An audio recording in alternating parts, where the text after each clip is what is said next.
Hey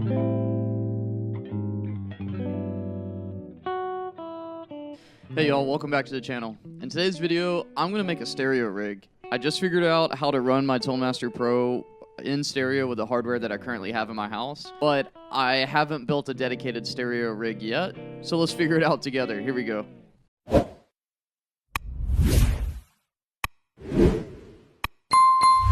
Alright, before we get into today's video, the guitar I'm playing through today, Brinson Guitars Jazzmaster in this beautiful gold. It has Lawler P90 pickups in it. So we're going to build out a preset, stereo preset with this guitar. First thing we're going to do, create a new preset. I am going to be using my custom IR. You can use whatever you want in here. If you're interested in how to dial it in, I've got a lot of videos that already show how to basically do that. First thing we need to do is load in our cab. I'm using Chad's Super Duper IR. It's just the best IR I've found for really replicating like the full frequency response that you get with an amp in the room. But I'm going to cut at 120 and 5.3. If you're interested in getting this this IR, there's a link in the description of the video. But let's see. First thing we're going to do is we're going to do parallel 1. I may want to do parallel 2, but I'm at least going to start off with parallel 1. I wish there was a copy button, but that's okay. We'll just go ahead and I'm going to load it in twice. Someone was asking me on the Facebook forum if a .wav file was normal for IRs. That is, at least for this one. I haven't used a lot of IRs.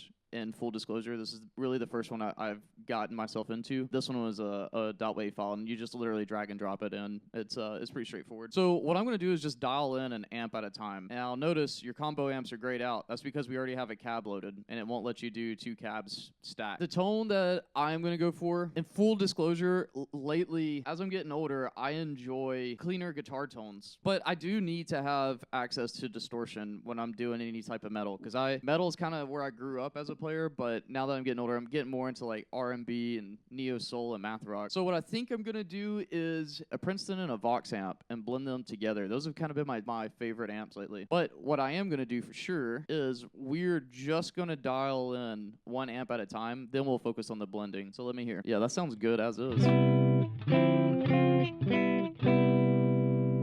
Yeah, I'm not even gonna change that.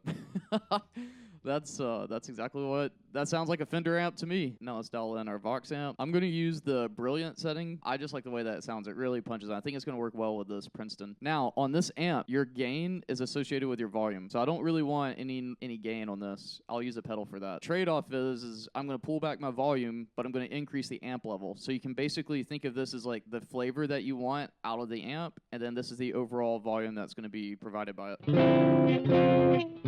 So you can hear there's still a little bit of breakup.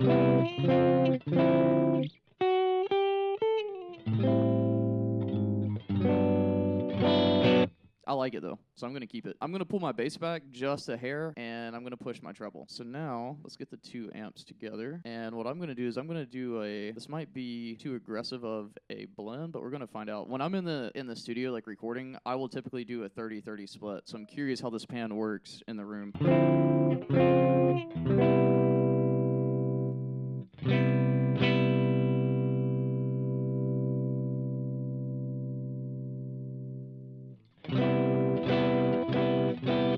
This is funny. In my room, they're reversed. So that means I've got my wiring confused, as long as they're in there. I think the split kind of works. Let me see what happens if I pull them in just a hair. Maybe let's do 15.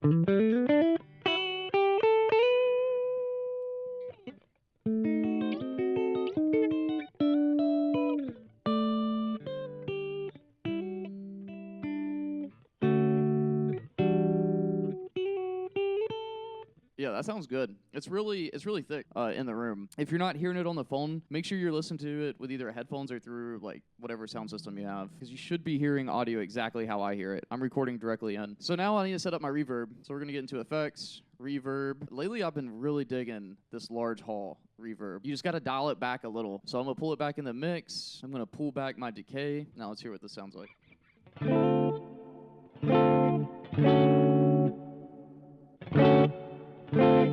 Still a little overpowering, so I'm gonna pull it back in the mix.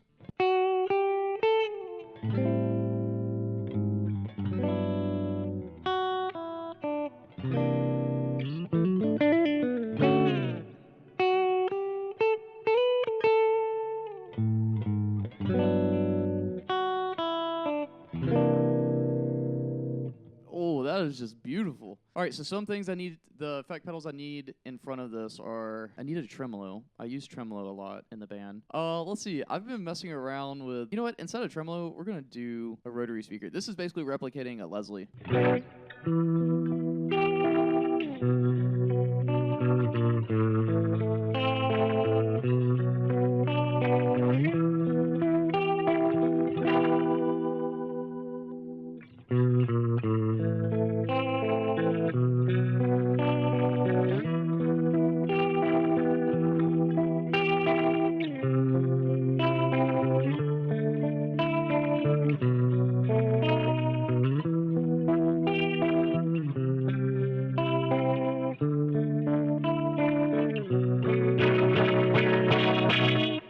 Oh, I've learned this lesson the hard way. Save your stuff. Next thing I need is some gain. So I'm looking for more overdrive than I am distortion.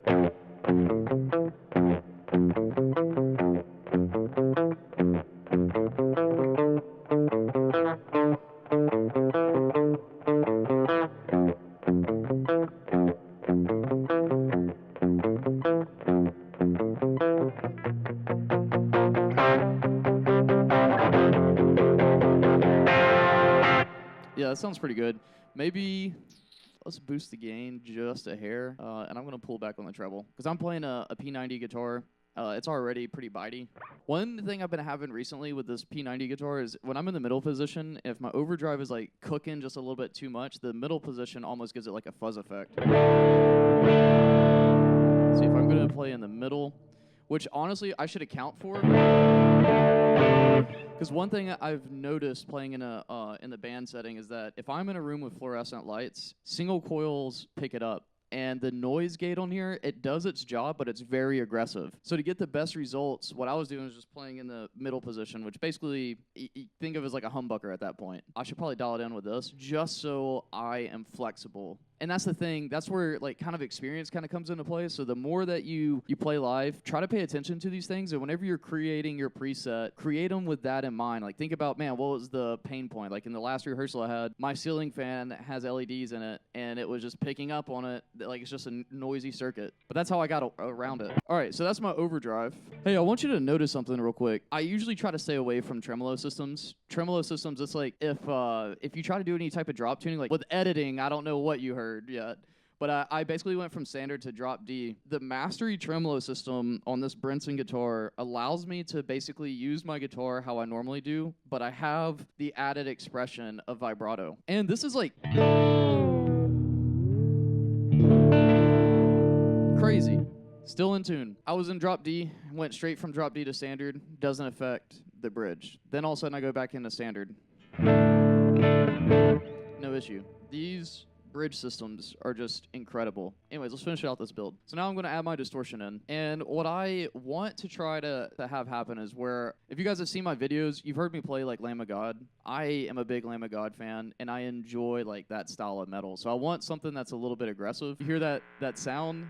That right there is single coil guitars for you. Notice. Now it'll be quiet. So what I'm going to do, but we're going to go into dynamic, and we're going to go ahead and grab a metal gate. Now I'm going to mess around with my threshold.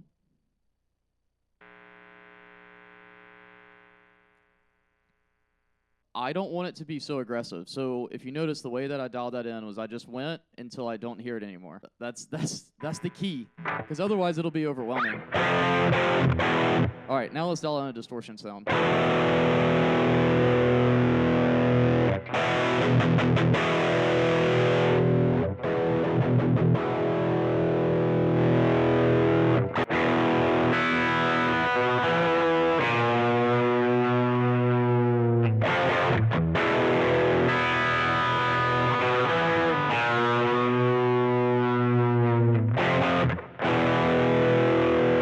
Rodent's not bad.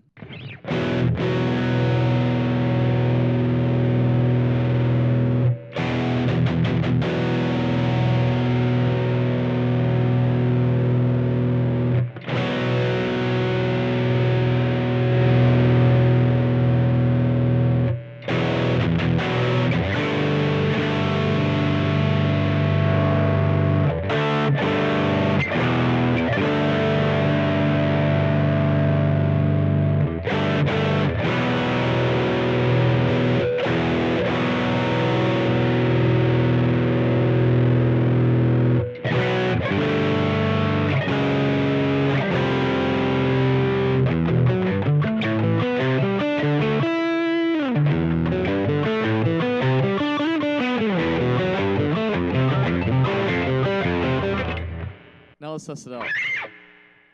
This is a song that I'm currently writing. It's in like the breakdown section.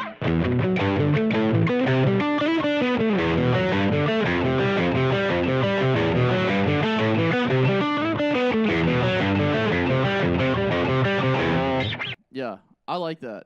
The Maximus drive is just so dang good. All right, so here's what we're going to do for distortion. We're going to go ahead, and we're going to click both. Make sure they're both on. Next thing we do, turn it off, save it.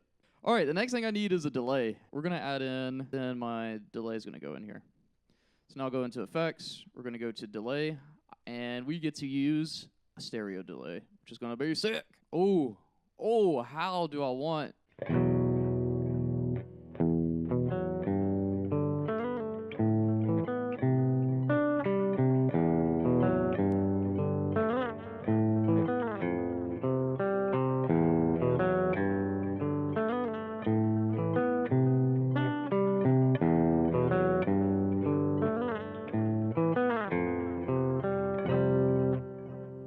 Wow, that's trippy here in the room. That's crazy.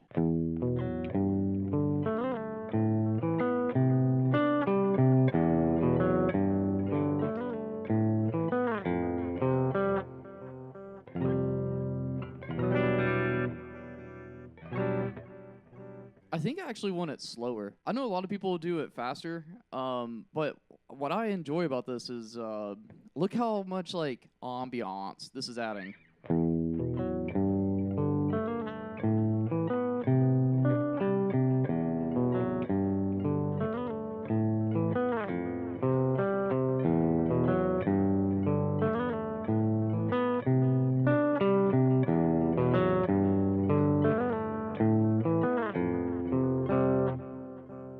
Yeah, I think I'm going to keep it like that because I won't play with delay all the time. But when I do, I like it. Like, I'm a really, I don't know, my natural style of writing music is pretty chill. Basically describe it as that.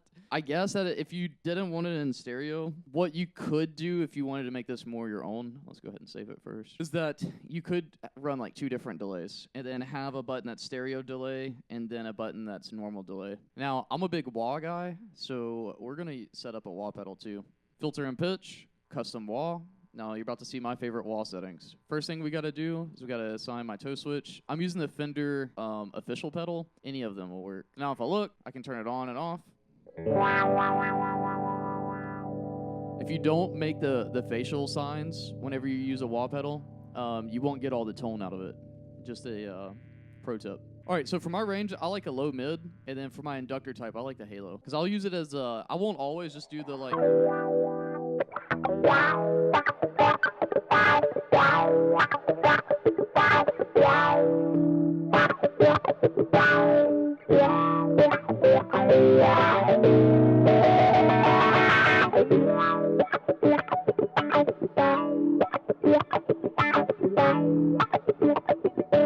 A lot of times I'll use it just for filtering, so something like...